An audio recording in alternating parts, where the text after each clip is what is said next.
Segundo livro de Samuel, capítulo 14. A volta de Absalão. Joabe, cuja mãe era Jeruia, soube que o rei Davi estava sentindo muita saudade de Absalão. Então mandou buscar uma mulher esperta que morava na cidade de Tecoa e disse: finja que está de luto, vista as suas roupas de luto e não penteie os cabelos. Faça de conta que você já está de luto há bastante tempo. Então vá falar com o rei e diga a ele o que eu vou dizer a você. Aí Joabe disse o que ela devia falar. A mulher foi até o lugar onde o rei estava, ajoelhou-se e encostou o rosto no chão em sinal de respeito, e disse: por favor, me ajude, ó rei. O que é que você quer? Perguntou ele. Ela respondeu: o meu marido morreu, eu sou uma pobre viúva. Senhor, eu tinha 2 filhos. Um dia eles brigaram no campo, não havia ninguém para apartar a briga e um deles matou o outro. E agora todos os meus parentes ficaram contra mim. Estão exigindo que eu entregue a eles o meu filho porque querem matá-lo, pois ele matou o seu irmão. Se fizerem isso, eu ficarei sem nenhum filho. Eles vão destruir a minha última esperança e vão deixar o meu marido sem nenhum filho para manter vivo o seu nome. Davi respondeu: volte para casa, que eu cuidarei deste assunto. Senhor, disse ela, eu e a minha família aceitaremos a culpa por qualquer coisa que o Senhor fizer. O Senhor e a sua família ficarão inocentes. Então o rei disse: se alguém ameaçar você, traga-o aqui, e ele nunca mais a incomodará. Senhor, disse ela, por favor, ore ao Senhor, seu Deus, para que os meus parentes que planejam vingar a morte do meu filho não cometam um crime maior ainda, matando o meu outro filho. Davi disse: eu juro pelo Senhor, o Deus vivo, que ninguém tocará no seu filho. Senhor, disse a mulher, deixe-me dizer somente uma coisa. Está bem, respondeu ele. Por que o Senhor fez uma coisa tão errada com o povo de Deus? Perguntou ela. Ó rei, o Senhor não deixou que o seu filho voltasse do estrangeiro, assim com o que acabou de dizer, condenou a si mesmo. Todos nós morreremos, somos como a água derramada no chão, que não pode ser juntada de novo. Mesmo Deus não traz os mortos de volta à vida, mas o rei pode dar um jeito de trazer um homem de volta do estrangeiro. Ó rei, eu vim falar com o Senhor agora, porque o povo me ameaçou. Aí eu pensei, vou falar com o rei, pois tenho a esperança de que ele atenda ao meu pedido. Pensei que o Senhor me atenderia e me salvaria daquele que está tentando matar o meu filho e a mim, e que quer nos tirar da terra que Deus deu ao seu povo. Eu, a sua criada, também pensei que a sua promessa me salvaria, pois o rei é como o anjo de Deus e sabe tudo. Que o Senhor, nosso Deus, esteja com o Senhor. Eu vou lhe fazer uma pergunta, respondeu o rei, e você vai me dizer toda a verdade. Pergunte o que quiser, Senhor, respondeu ela. Foi Joabe que pôs você nisto, não foi? Perguntou o rei. Ela respondeu: digo por tudo que é sagrado que não há jeito de escapar da sua pergunta. Sim, foi o seu oficial Joabe quem me disse o que fazer e o que falar. Ele fez isso para resolver este caso. O Senhor é sábio como o anjo de Deus e sabe tudo o que acontece. Mais tarde, o rei disse a Joabe: eu resolvi fazer o que você quer. Vá e traga de volta o jovem Absalão. Então Joabe se jogou no chão em frente de Davi, em sinal de respeito, e disse: Deus o abençoe, ó rei. Agora eu sei que o Senhor está satisfeito comigo, pois atendeu o pedido que eu, o seu criado, fiz. Então Joabe levantou-se, foi à cidade de Gessur e trouxe Absalão de volta para Jerusalém. No entanto, o rei deu ordem para Absalão não morar no palácio. Eu não quero vê-lo, disse ele. Aí Absalão foi morar na sua própria casa e não apareceu mais diante do rei. Absalão faz as pazes com Davi.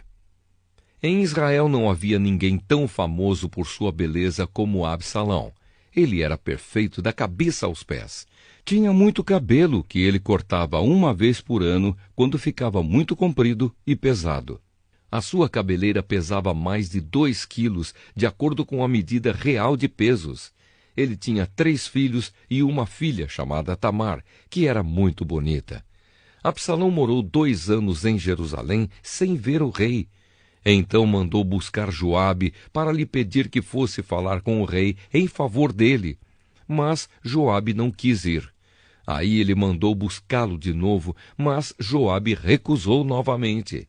Então Absalão disse aos empregados: Olhem, o campo de Joabe é pegado ao meu, e nele há uma plantação de cevada. Vão lá e ponham fogo no campo dele. Então eles foram e puseram fogo no campo de Joabe. Aí Joabe foi à casa de Absalão e perguntou: Por que os seus empregados puseram fogo no meu campo? Absalão respondeu: Eu mandei chamar você. Quero que você vá dizer ao rei Davi o seguinte: Afinal de contas, por que foi que eu voltei de Gessur? Seria melhor ter ficado lá. E Absalão continuou: Eu quero falar com o rei. Se sou culpado, que ele mande me matar. Então Joabe foi conversar com o rei. Aí o rei mandou buscar Absalão, e este veio. Ajoelhou-se e encostou o rosto no chão diante dele, e o rei o beijou. Segundo livro de Samuel, capítulo 15. A revolta de Absalão.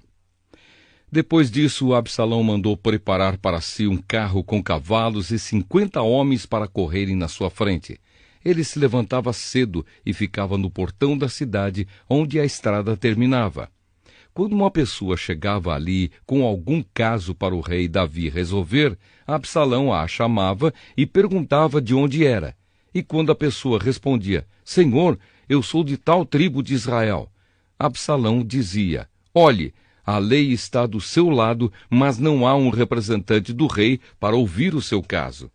Absalão também dizia: se eu fosse o juiz aqui, então qualquer pessoa que tivesse uma questão ou um pedido poderia me procurar e eu faria justiça. E quando alguém chegava perto de Absalão para se curvar diante dele, ele o segurava, abraçava e beijava. Absalão fazia isso com todos os israelitas que iam pedir ao rei Davi que fizesse justiça, e assim ele conquistava o coração do povo de Israel. 4 anos depois, Absalão disse ao rei Davi: Deixe-me ir à cidade de Hebrom para pagar uma promessa que fiz a Deus, o Senhor. Enquanto estava morando em Gessur, na Síria, eu prometi que, se o Senhor me trouxesse de volta a Jerusalém, eu o adoraria em Hebrom. Vá em paz, disse o rei. Aí Absalão foi a Hebrom, mas enviou mensageiros a todas as tribos de Israel para dizerem o seguinte: Quando vocês ouvirem o toque de cornetas, digam: Absalão se tornou rei em Hebrom. 200 homens saíram de Jerusalém com Absalão como convidados. Eles não sabiam nada daquele plano e foram com toda a boa-fé. Enquanto estava oferecendo sacrifícios, Absalão também mandou chamar Aitofel, da cidade de Gilo. Aitofel era um dos conselheiros de Davi. Assim a revolta contra o rei ficou mais forte, e os seguidores de Absalão aumentaram. Davi foge de Jerusalém. Então veio um mensageiro e contou a Davi que os israelitas haviam passado para o lado de Absalão. Aí Davi disse a todos os seus oficiais que estavam com ele em Jerusalém: Se queremos escapar de Absalão, temos de fugir logo. Vamos depressa, senão ele vai nos alcançar aqui, vai nos vencer e matar todos os que estiverem na cidade. Sim, nós, os seus servidores, estamos prontos para fazer tudo o que o Senhor disser, responderam eles. Aí o rei saiu, acompanhado por toda a sua família e pelos seus funcionários. Deixou somente 10 concubinas para cuidarem do palácio. Quando o rei e todo o seu povo estavam saindo da cidade, pararam na última casa. Todos os funcionários ficaram de pé diante do rei, enquanto os queretitas e os peletitas desfilaram em frente dele. Os 600 soldados que o haviam seguido desde a cidade de Gate também passaram diante dele. Então Davi disse a Itai, o líder deles: Por que é que você está indo com a gente? Volte e fique com o novo rei. Você é um estrangeiro, um refugiado que está longe da sua pátria. Você só viveu aqui pouco tempo. Então por que eu faria você seguir comigo? Eu não sei para onde vou. Volte e leve os seus companheiros, e que o amor e a fidelidade do Senhor estejam com você. Porém, Itai respondeu: Ó rei, eu juro em nome do Senhor, o Deus vivo, que irei sempre com o Senhor aonde quer que for, ainda que eu morra por causa disso. Muito bem, respondeu Davi, então passe adiante. Itai foi em frente com todos os seus homens e os seus dependentes. Enquanto os seguidores de Davi saíam, o povo chorava alto. O rei atravessou o riacho de Cedron e todos os seus homens também, e foram na direção do deserto. Zadok, o sacerdote, estava com eles, e também os levitas, carregando a arca sagrada da aliança.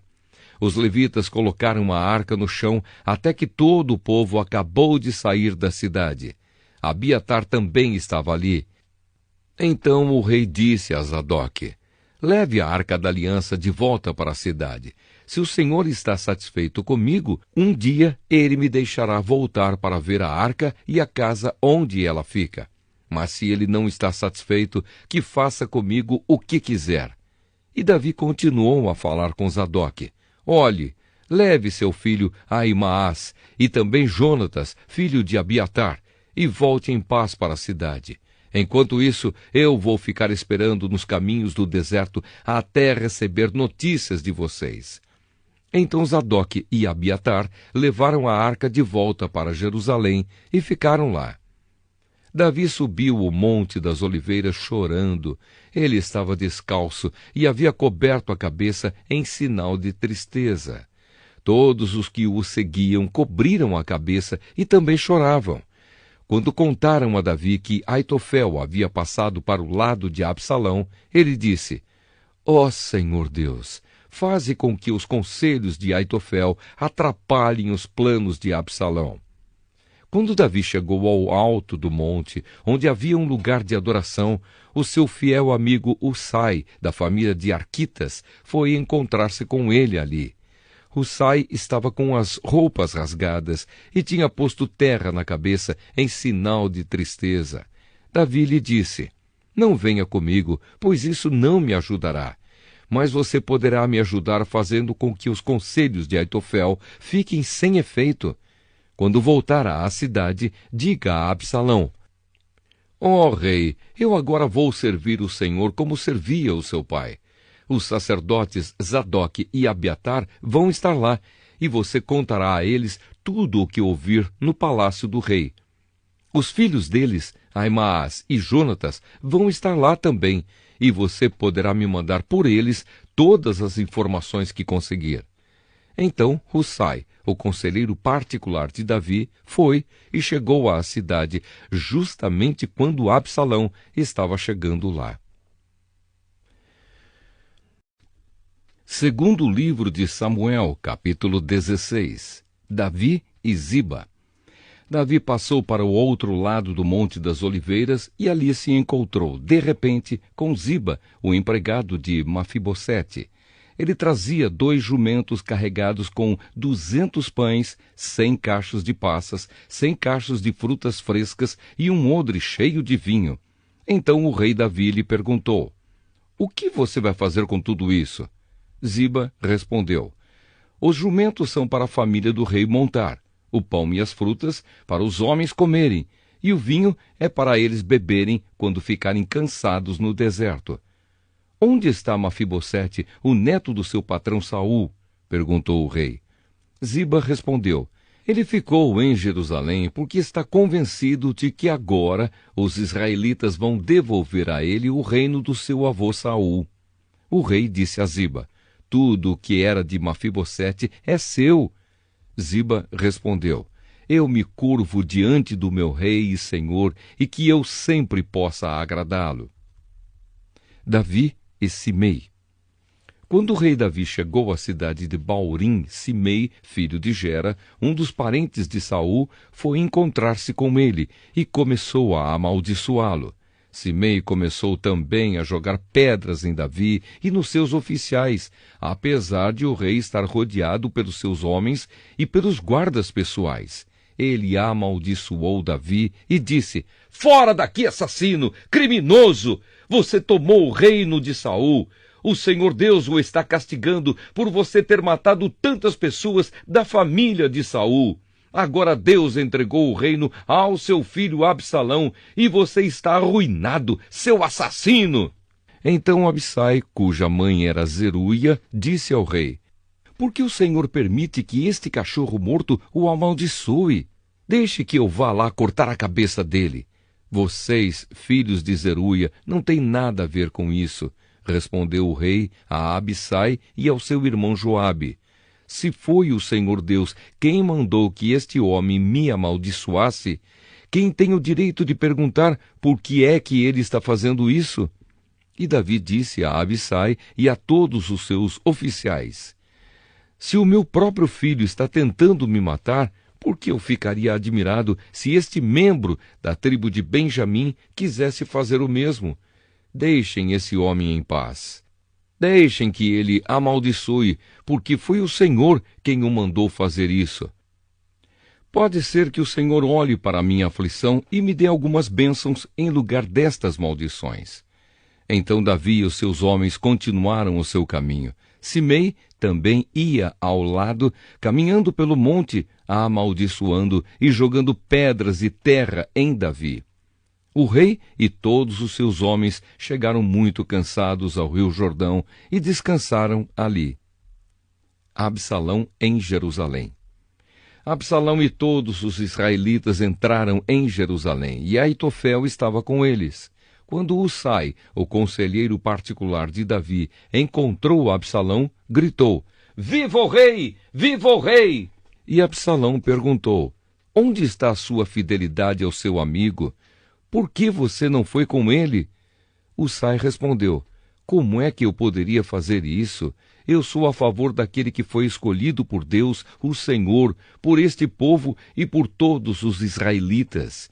Eu ficarei com o Senhor. Afinal de contas, a quem eu deveria servir, a não ser o filho do meu chefe? Assim como servi o seu pai, eu agora o servirei." Aí Absalão disse a Aitofel: "Eu quero o seu conselho. O que devemos fazer?" Aitofel respondeu: "Tenha relações com as concubinas do seu pai, aquelas que ele deixou cuidando do palácio. Assim, todos em Israel ficarão sabendo que você se tornou inimigo do seu pai e os seus seguidores ficarão bem animados." Então armaram uma barraca para Absalão no terraço do palácio. E ali, na frente de todos, ele teve relações com as concubinas do seu pai. Naquela época, os conselhos que Aitofel dava eram seguidos como se fossem a própria palavra de Deus. Tanto Davi como Absalão os seguiam. Segundo livro de Samuel, capítulo 17. Husai atrapalha o conselho de Aitofel. Depois Aitofel disse a Absalão: "Deixe-me escolher 12.000 homens e eu sairei esta noite para perseguir Davi. Eu o atacarei enquanto ele está cansado e desanimado. Ele ficará com medo e todos os seus homens fugirão. Então matarei somente o rei e trarei de volta todos os homens dele para o Senhor, como uma esposa que volta para o seu marido. Já que o Senhor quer matar somente um homem, o resto do povo será deixado em paz." Absalão achou que esse conselho era bom, e todos os líderes israelitas também acharam. Aí Absalão disse: "Chamem agora Husai e vamos ouvir o que ele tem a dizer." Quando Husai chegou, Absalão disse: "O conselho que Aitofel nos deu é este. Devemos segui-lo? Se não, diga você o que devemos fazer." Husai respondeu: "Desta vez o conselho de Aitofel não é bom. O Senhor sabe que seu pai Davi e os seus homens são lutadores valentes e que eles estão furiosos como uma ursa na floresta de quem roubaram os filhotes. O seu pai é um soldado experiente e durante a noite ele não fica com seus soldados. Agora mesmo ele deve estar escondido numa caverna ou em algum outro lugar. Logo que Davi atacar os seus soldados, todos os que ouvirem falar a respeito disso dirão que os soldados de Absalão foram derrotados. Então até os soldados mais corajosos, mesmo aqueles que são ferozes como leões, ficarão com medo, pois todos em Israel sabem que o seu pai é um grande soldado e que os homens que estão com ele são lutadores valentes. O meu conselho é que o Senhor reúna de uma ponta a outra do país todos os israelitas, tantos quantos são os grãos de areia da praia do mar, e que o Senhor mesmo os guie na batalha. Onde quer que Davi estiver, nós o encontraremos antes mesmo que ele saiba o que está acontecendo. Assim, nem ele, nem nenhum dos seus homens escaparão. Se ele fugir para dentro de alguma cidade construída num morro, todo o nosso povo trará cordas, arrasará a cidade e não deixará nenhuma pedra lá em cima. Aí Absalão e todos os israelitas disseram: o conselho de Hussai é melhor do que o de Aitofel. O Senhor Deus havia resolvido que os bons conselhos de Aitofel não seriam seguidos, para que assim o castigo do Senhor caísse sobre Absalão. Davi é avisado e foge. Então Hussai contou aos sacerdotes Zadok e Abiatar o conselho que tinha dado a Absalão e aos líderes israelitas, e também o conselho que Aitofel tinha dado, e disse: agora mandem depressa uma mensagem a Davi, dizendo a ele que não passe a noite nos caminhos do deserto, que Davi atravesse o rio Jordão imediatamente, para que ele e os seus homens não sejam todos destruídos. Jonatas e Aimaas estavam esperando perto da fonte de Rogel, porque não queriam se arriscar a serem vistos entrando na cidade. Uma empregada ia lá de vez em quando e informava sobre o que estava acontecendo. Então eles iam contar ao rei Davi, mas dessa vez um rapaz os viu e contou a Absalão. Então Jonatas e Aimaas foram depressa para a casa de um certo homem na cidade de Baurim. Havia um poço perto da casa e eles entraram dentro dele. A esposa do homem pegou uma coberta, estendeu sobre a boca do poço e em cima dela espalhou cereais socados para que ninguém pudesse perceber nada. Os oficiais de Absalão chegaram lá e perguntaram à mulher: onde está Aimaas e Jonatas? Eles atravessaram o rio, respondeu ela. Aí os homens os procuraram, mas não conseguiram achar. Então voltaram para Jerusalém. Depois que eles foram embora, Aimaas e Jonatas saíram do poço e foram avisar o rei Davi. Contaram o que Aitofel tinha planejado contra ele e disseram: atravesse o rio depressa. Então Davi e os seus homens começaram a atravessar o rio Jordão, e ao nascer do dia, todos eles já haviam atravessado. Quando Aitofel viu que o seu conselho não tinha sido seguido, arreou o seu jumento e voltou para a sua cidade. E depois de pôr os seus negócios em ordem, enforcou-se. E foi sepultado no túmulo do seu pai. Quando Absalão e os seus soldados atravessaram o rio Jordão, Davi já havia chegado à cidade de Maanaim.